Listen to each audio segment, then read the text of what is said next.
YouTube, what's going on? Exhibit here. I got an awesome new video for you guys today. In today's video, we are reacting to Jeffrey Herlings' 5 epic moments of his career. Big shout out to Whole Shot TV for putting this video on. Last time we did James Stewart, and I got some pointers on how to do the reactions a little bit better, so I'm going to try to do my best on this one. Please bear with me. This is still kind of new for me. So this one is a little bit longer, about 12 minutes and 30 seconds, but we're going to sit back, watch it, give my reaction to it, because some of these moments I actually don't really know, because I only really started watching Jeffrey, I would say, a few years ago. So some of this stuff is going to be newer, but I know he is one of the baddest dudes on a motorcycle. So let's jump into it. Jeffrey Herlings is, without any question, one of the fastest motocross riders in the world. And the Sorry for the low quality. So I'm not. Is also spectacular and really an aggressive riding when it comes to battle for the first place. We collected 5 of the most epic moments on Jeffrey Herlings' career. All right, here we go. Number 1. In 2013's Valkenburg GP, Jeffrey Herlings was a man in the mission. On his Look home at this race, track. the Dutch rider had a bad start, but then was making an outstanding race through the field. It took some extra time to overtake Glenn Caldenov, but he decided to show some attitude during the overtake.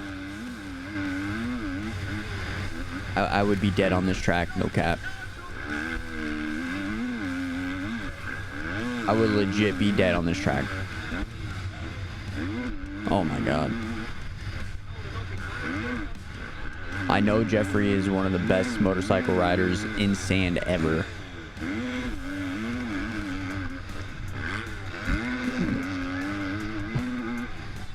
What, was that the middle finger? Was that a middle finger? That's epic. That's, I mean, that's pretty epic. If that was a middle finger, flipping them off, going past them. 1 year before, when we were at the Portuguese MX GP, Jeffrey Herlings was on an amazing battle for the championship with Tommy Searle. But in fact, on the last moto, Herlings took a lot of time to overtake Mel Pocock on the lappers, and on the end of the race, during the interview, Herlings was just being Herlings and giving some special words to him. After the press conference, his manager, Stefan Evers, decided to have I did hear Jeffrey was a little bit immature back in the day. During his badass times. Did it go in my way? I like 2 seconds lead, he just kept us standing on the brake. That's such a twat. Excuse me? I made a win and that what counts, and I put 2 more points on Tommy, but... Hey, I like the language. Okay, thank you, Jeff. We'll see you in a minute. I kind of like the language. No bullshit. I kind of like him just saying what's on his mind. I mean, that's when you get the real person, you know? Herlings decided to take no extra risk. But this time, I even did see this. overjumped on the first lap and landed on Herlings' shoulder. Even with a broken shoulder, Herlings was able to win the moto. Yeah, I did watch this, and this was absolutely insane by Herlings. That moto right there with a broken shoulder, that I think that was last year. That was absolutely insane. On the Dutch GP, this time was Prado making his debut on the MX2 GP class. I'm not going to lie. First time we ever played MX bikes, this was the track that we practiced. I forgot the name of this, but this was the first time we've ever, or this was the first track we ever played. No bullshit.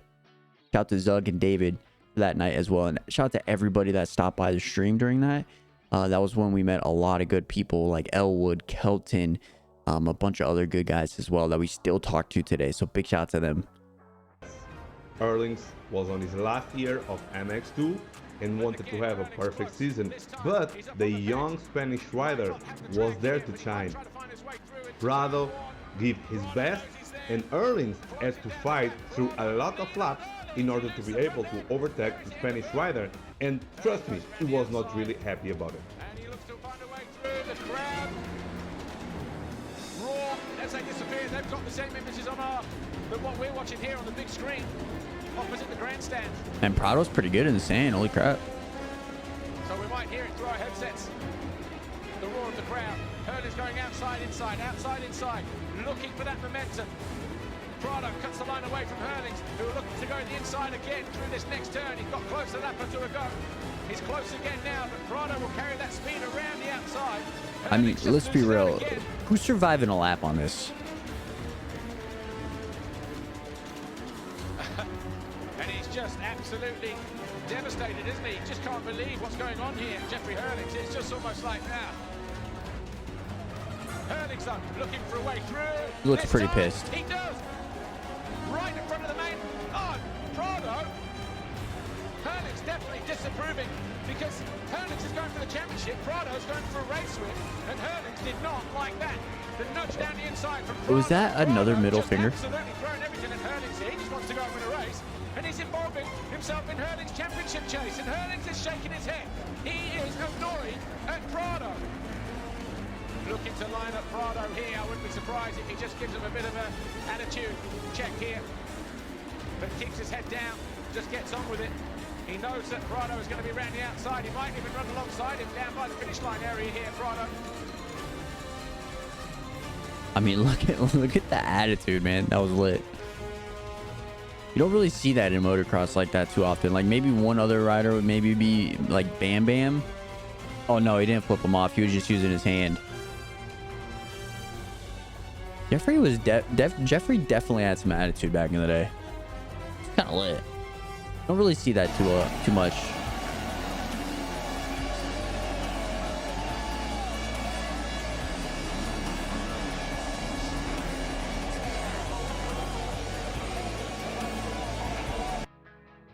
Yeah, you don't really see that too much, like the attitude like that. Like the closest person I think of is Bam Bam. This was one of the most outstanding moments of motocross. Herlings was on his second year and trying to be one of the best riders in MX2. Was that Ken Roczen? Was fighting to take the first title in MX2.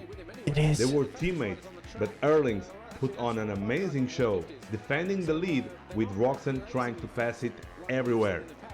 It was one of the most outstanding moments, and I was able to attend the event live, and it was so exciting to watch this battle between Herlings and Roczen for the first place.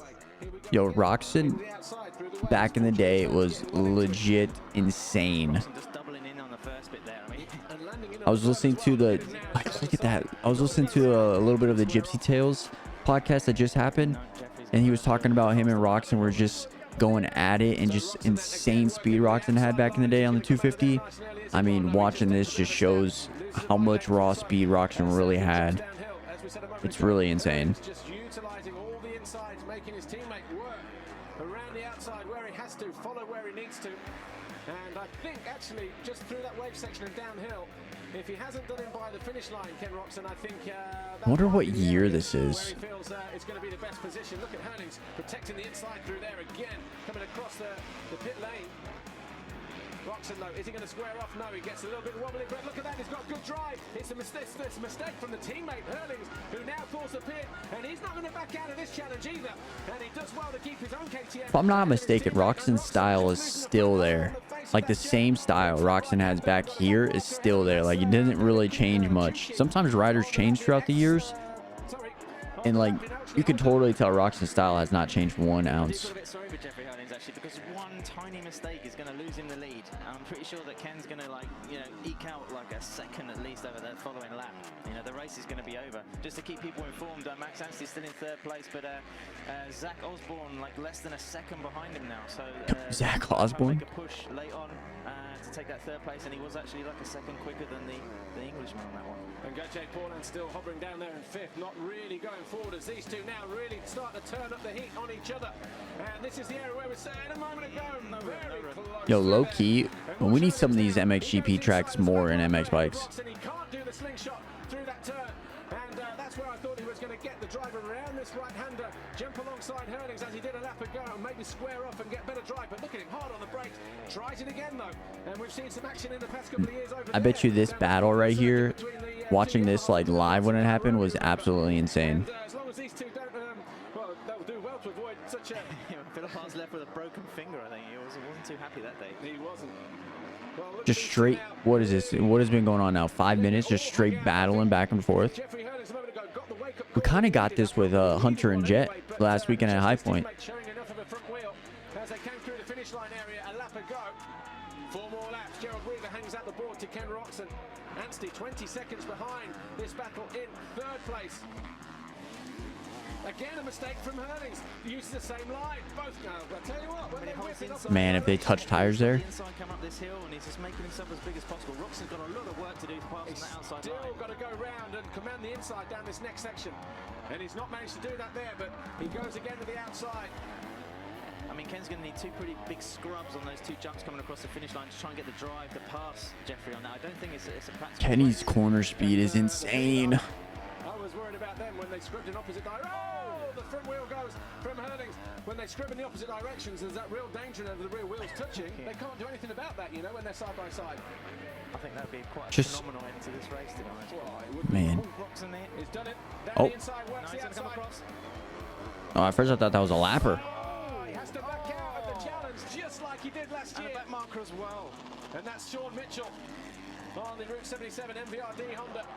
Teammate to Mattis Caro, who I think will be back in Sweden in about 3 weeks' time. Right, Herlings has got a breather here, boy. Is he going to win? Mistake. Who's going to win? He's made a mistake coming out of that turn as well. Just like that, Roxon caught all the way back up. Herlings had like 3-4 bike links with those lappers, and Roxon's right there. Just shows you the speed that both of these guys really have. A bit silly not to It's insane. I think he's just, he'll get desperate. He will get desperate. And I think that's why Herlings This has been going for 6 minutes, just constant battling. I bet you this was like a full 30-minute battle between these guys, and this is just showing the last like 6 minutes of the race. face for the roost again for Roxon. This is the hardest he's probably had to work for a moto win this year, certainly. I tell you, we don't mind seeing these 2 out front, you know, for most of the rest of the year if they keep racing like this. Are they going to get across the line? Yeah, It's going to be 3 laps. Yeah, it's going to be a long way to go. Oh, Look at that. Oh, It's mistake gone through there. this Yeah. time. And look at that, 2 laps running. Herlings one repeats that tiny made mistake. His teammate round the outside. One tiny This is mistake. now where Herlings needs And to Roxon was respond. able to get him. Back marker moves out of the way. Is that lead? I think it might be. Yeah, it's one of the Husqvarnas, that's for sure. And It's not Lupino. Lupino's down in 13th, so... just insane, dude. He's maybe going to try and pull the pin and humiliate his teammate, and in doing so might make a mistake. But how will Herlings respond here? Roxon already looking over his shoulder to see if he's broken his teammate. Look at that! And just riding on the ragged edge is Ken Roxon. And I wouldn't be surprised if That Herlings was saw scary. That was the moment he went through on the right-hand side there, number 94. You can't really tell the numbers here. But these guys are riding on rails. First to 10, though, probably was about the 12. I mean, look at that scrub. And these two have been like this now for what, the last 15 minutes pretty much? Oh, they just said it 15 minutes. Last 15 minutes. This is just... If you like this video, don't forget to smash the like button, to subscribe our channel and share it with your friends. just insane. Jeffrey Herlings is absolutely insane. We did James Stewart last week, I guess, last video for reaction, and he's insane too. These both riders are just one of the top 2, I think, fastest riders probably like ever in raw speed. But it's just crazy what they can do on a motorcycle. I know that Jeffrey Herlings is in like one of the best riders in sand ever. I know James Stewart is one of the best riders in just raw talent and speed. And just seeing, I wish that they could have gone toe to toe with one another in their primes. I think that would have been one of the best battles you guys have ever seen. But yeah, so I hope you guys enjoyed this one. This is Jeffrey Herlings' top 5 epic moments. Let me know in the comments below which rider I should do next. I'm thinking maybe do Ricky Carmichael, one of the GOATs. I was also thinking about doing Travis Pastrana, one of the all-time favorite riders for me. But yeah, let me know in the comments below. I hope you guys enjoyed the video, and if you guys did, make sure you guys hit that like button, hit that subscribe button, turn that notification button on, and until next time, guys, much love.